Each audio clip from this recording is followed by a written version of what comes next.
Hello, I'm Richard Vobes, the Bald Explorer, and today I bring you another tale from old Sussex by Philip Mercer. The story was published in 1834, and it's the story of a woman who kept her husband's head in a jar. There was a woman called Molly. We don't know her surname or anything like that, and she lived in a cottage beside some woodland. This was in Rudgwick in West Sussex, and apparently close to where the Rudgwick castle was, which I believe is now just an old motte.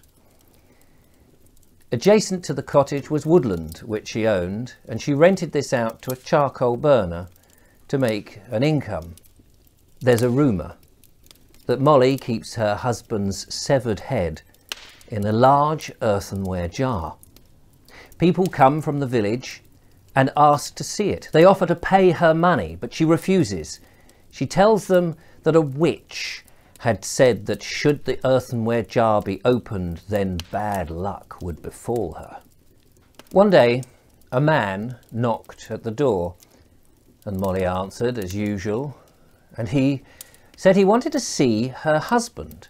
She explained that he was dead and was obviously not available, and he said, "Yes, I have heard this, and I understand that you have his head in an earthenware jar." She said, "That is true." He says, "Well, I must see it." And she said, "I can't possibly open it." The man reaches into his jacket pocket and produces a roll of parchment, which he unfurls and places on the table. Molly looks down at it, noticing the writing, and at the bottom she sees the signature of her husband. The man explains that he knew Molly's husband, for he knew that the husband was fighting at the Battle of Worcester, and that Molly herself was there in the cookhouse. The Battle of Worcester was fought in 1651, about 5 years prior to this event. And he said that at the eve of this battle, that not only had he met the husband, but they had made a wager. The husband had been incredibly anxious, nervous. He was convinced that he was going to die in the forthcoming battle. And the man had approached him and told him that he was some form of mystic, and that by casting a spell, he could promise the man would survive. But this would come at a price. "Well," the husband says, "if you can guarantee that I will live, you can have my cottage, for I can still return and look after my wife.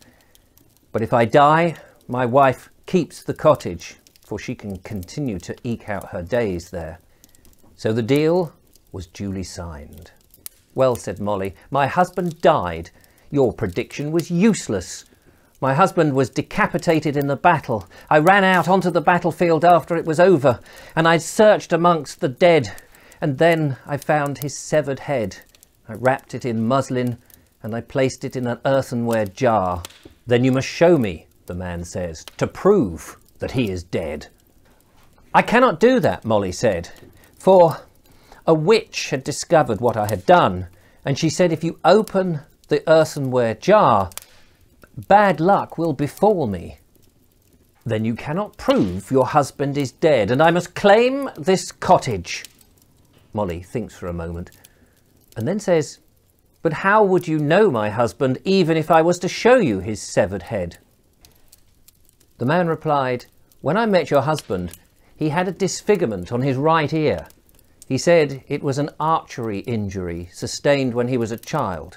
Molly burst into tears, and she admits that this was, in fact, her dead husband. But still she refuses to open the jar. That night the stranger returned. He broke into the cottage and he stole the earthenware pot.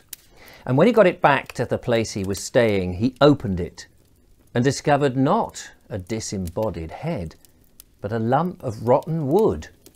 The next day he returns to the cottage seething. He bangs on the door and accosts Molly with the earthenware jar, and he says, "Your husband isn't dead," and he shows her the lump of wood. Molly regarded him and shook her head. "You fool," she said. You took the wrong jar.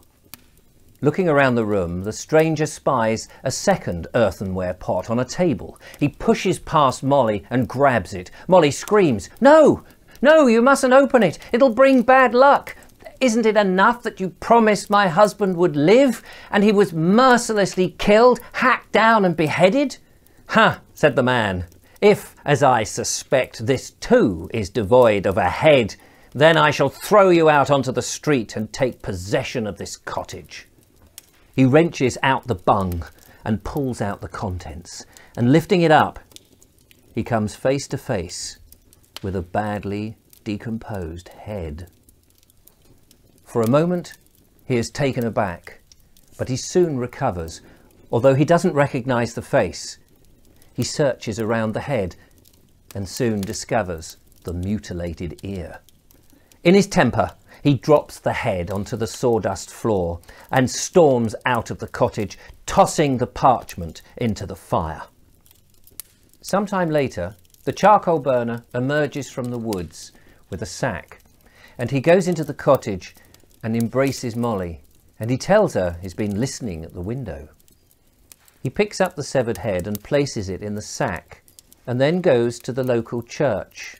The churchyard is deserted, and he places the head back with the corpse that he had exhumed earlier that morning. Molly meets him at the lich gate and says, "Finally we are free. That'll teach you never to make a drunken wager again." "Yes, wife," he says, "never have you spoken a truer word." Well, that's another story from Tales of Old Sussex. I hope you enjoyed it. Thank you so much for watching. If you've enjoyed these, why not follow, like, subscribe, leave a comment. And of course, you might like to become a patron and help support what I do. Until the next time, thanks again. Bye for now.